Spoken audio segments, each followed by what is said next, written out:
안녕하세요. 그동안 잘 지내셨습니까? 오늘도 관상학 공부를 한번 해보겠습니다.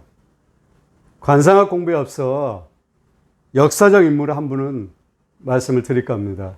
태조 왕건 있죠? 드라마에서도 태조 왕건을 했습니다. 태조 왕건은 그 후삼국을 통일했죠.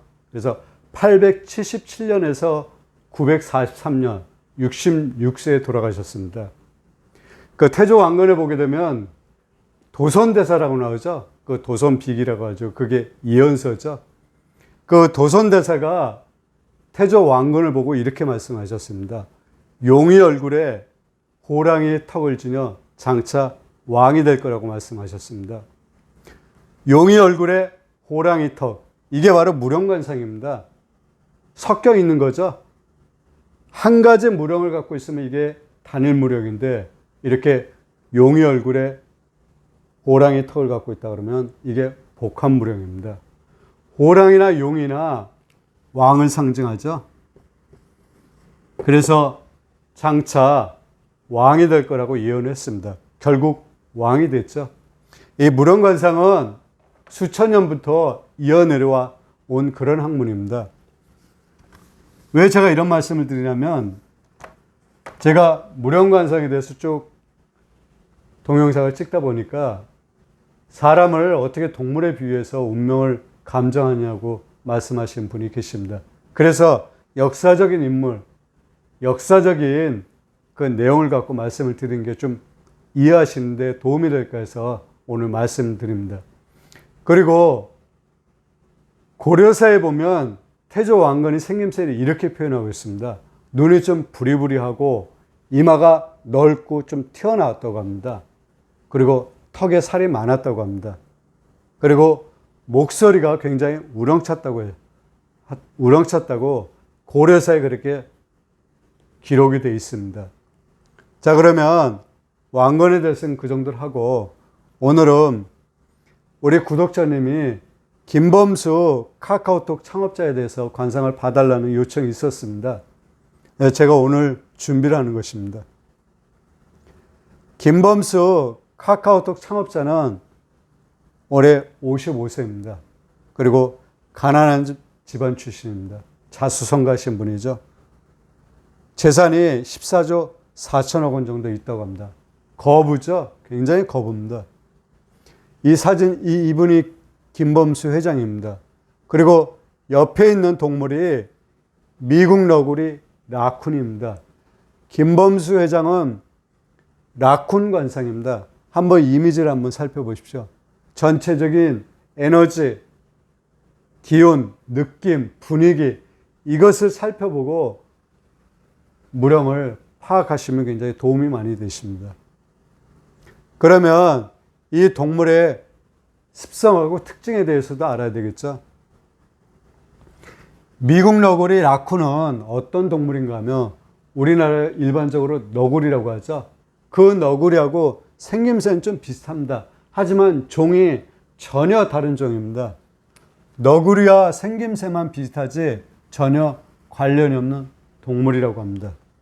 그리고 이 미국 너구리 라쿤은 환경에 대한 적응력이 굉장히 뛰어나다고 합니다. 그리고 체형이 날씬한 그런 편입니다. 그리고 무척 영리하다고 합니다.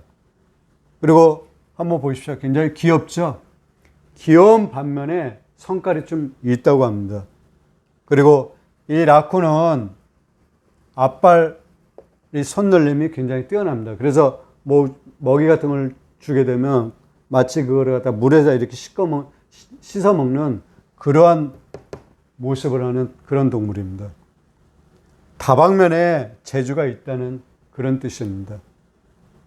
그러면 이 라쿤, 미국 너구리 관상을 하게 되면 어느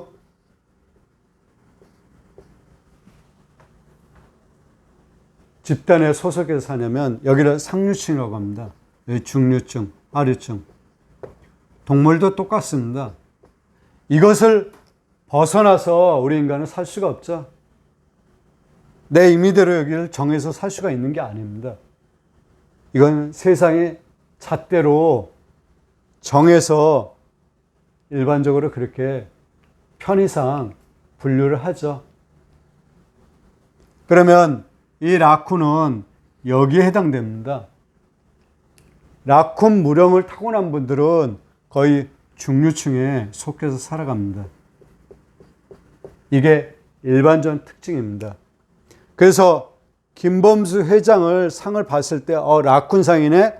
근데 재산이 14조 이 정도의 무령급은 아닙니다.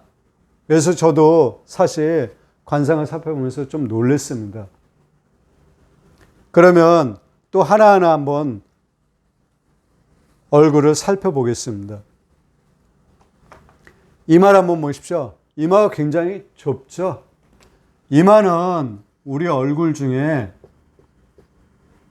하늘에 해당됩니다. 그리고 턱은 땅에 해당되고요. 그리고 요 중간에 있는 게 인. 그래서 우리 천지인 사상이라고 들어보셨죠? 그걸 갖다가 여기다 집어넣은 것입니다. 이 인은 자신입니다. 자기 자신에 해당됩니다. 이 하늘은 나한테 있어서 하늘은 부모이자 윗사람입니다. 그래서 김범수 회장처럼 이렇게 이마가 좁은 분들은 초년에 고생을 많이 하신 분입니다. 그리고 여기가 초년운, 여기가 중년운, 여기가 말년운입니다. 그리고 부모와의 관계가 썩 좋지 못했다는 것입니다. 인연이 그렇게 좋지 못했다는 그런 뜻을 품고 있는 것입니다. 이마가 굉장히 좁은 반면에 눈썹은 상당히 좁습니다. 눈썹하고 눈은 같이 보셔야 됩니다. 제가 세트 개념이라고 말씀드렸죠. 왜 그런가 하면 이 집은 우리 가정으로 따지면 집에 해당됩니다. 그리고 이 눈썹은 지붕에 해당되고요.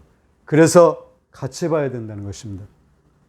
이렇게 눈하고 눈썹하고 높게 되면 집이 높다는 것을 의미합니다.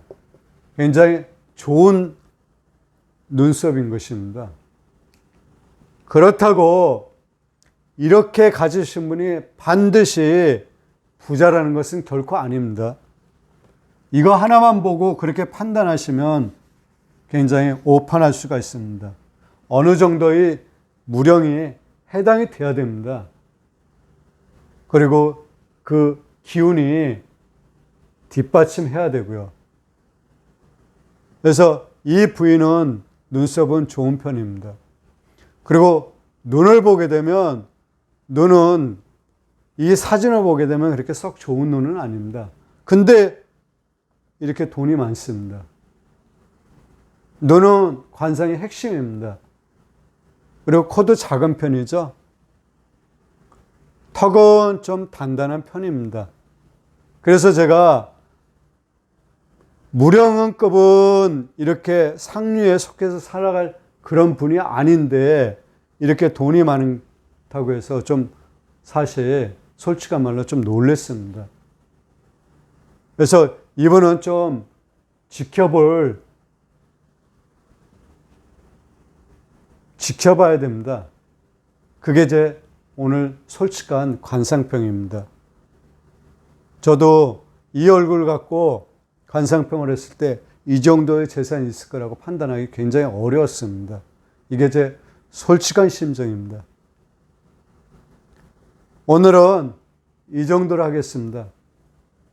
그리고 다음에는 다른 분의 무령을 한번 파악을 한번 해보겠습니다. 대단히 감사합니다.